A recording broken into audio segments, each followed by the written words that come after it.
Fan app ideas narrated PowerPoint by Reina Resendiz. Chapter 1 Love is Blind. Minimize incidental problems that become damaging patterns. The bulk of research on what someone will be like in a marriage boils down to 5 key areas you need to get to know about a partner. First of all, is compatibility potential, relationship skills, patterns from other relationships, family patterns and background, character and conscience traits.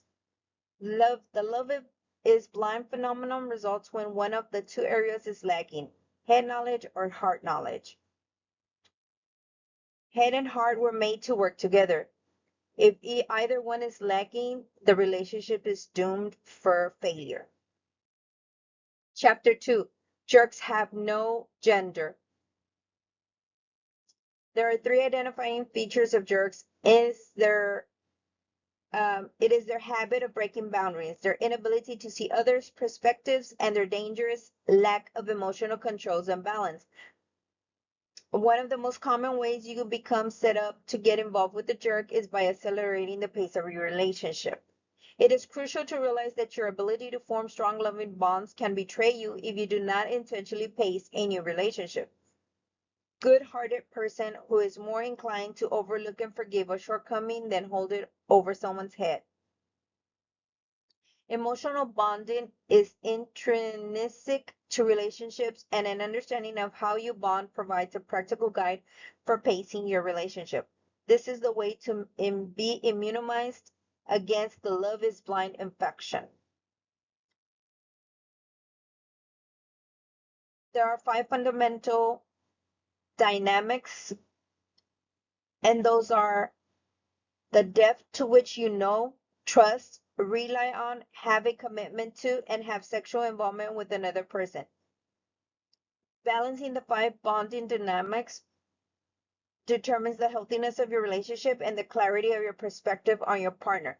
The most important keys to building a healthy relationship is to keep a balance among the 5 relationship dynamics. Unbalancing bonding dynamics results in unhealthy relationship. The danger of any imbalance among the bonding dynamics is that it leads to tolerating or even encouraging serious problem areas that should be addressed once they are exposed. Always remember the safe zone rule. Never go further in one bonding dynamic than you have gone in the previous relationships. Chapter 3 Healthy versus unhealthy relationships. Healthy people make healthy choices, thus, being the best person you can be is necessary for building a healthy relationship. Being healthy yourself is not enough. You need to get healthy and smart about relationships. Unhealthy emotional needs are normal needs taken to extremes. If not met, these needs can become the seeds for later relationship problems. Change is possible, but not without these 4 ingredients: insight into yourself, new information, and motivation and time.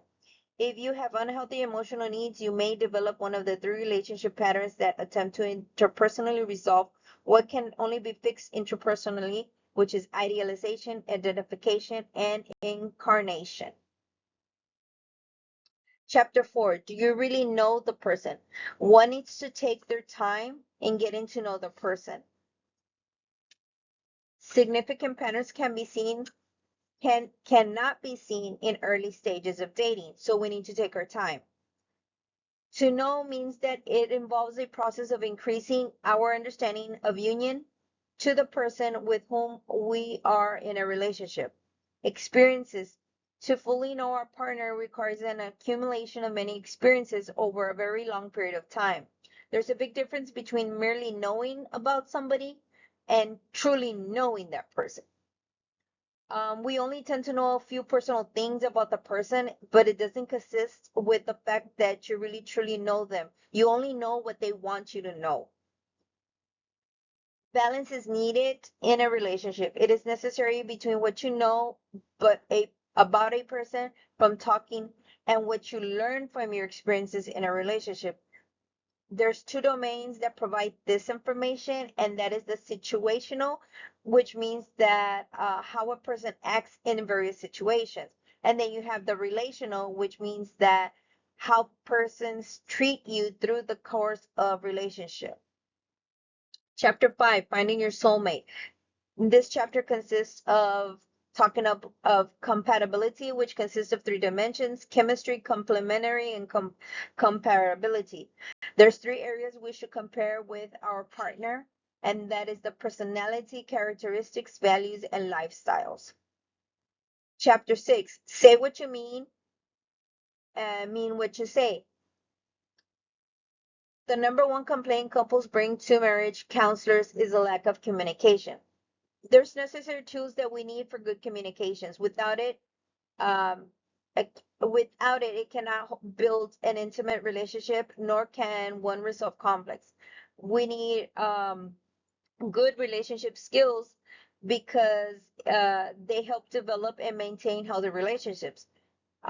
Communication skills involves verbal and nonverbal messages. That requires speaking and having active listening. Actions speak louder than words. The behaviors, always be aware of those behaviors. Also, you'll never feel secure when you're having doubt about those behaviors.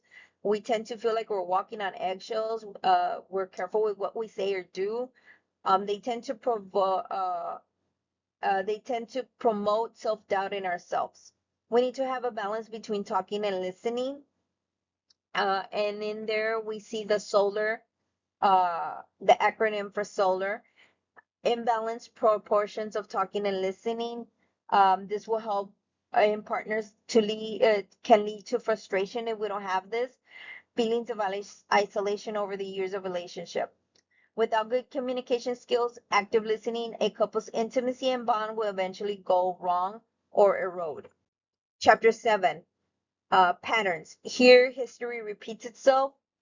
What you do in a relationship will often repeat in another. What you know about a partner's past will provide a clue for his or her future. Understanding relationship scripts helps in seeing how your partner treats others. This will help you to have information predictions for your future with this partner. Chapter 8, the apple doesn't fall far from the tree. Here we heard about Elizabeth's story, which she was adopted. She had feelings of abandonment, no deep connection. It was very hard for her to show emotion. But she began to make change after several sessions. Second key in chapter 8 was repeat or make a change. Basically, patterns from childhood often recur in adult relationships unless essential effects are made to change. Either you choose to repeat the cycles that you learned as a child, or you decide to make a change in order to better yourself and your future relationship. Work on yourself. We need to work on ourselves, change those areas that we have pain or that have caused pain in our lives before we can actually go into marriage. This will help prevent repeating family patterns.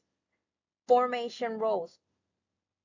Pay close attention in your partner's family structure in the relationship that he or she has formed with either the father or the mother.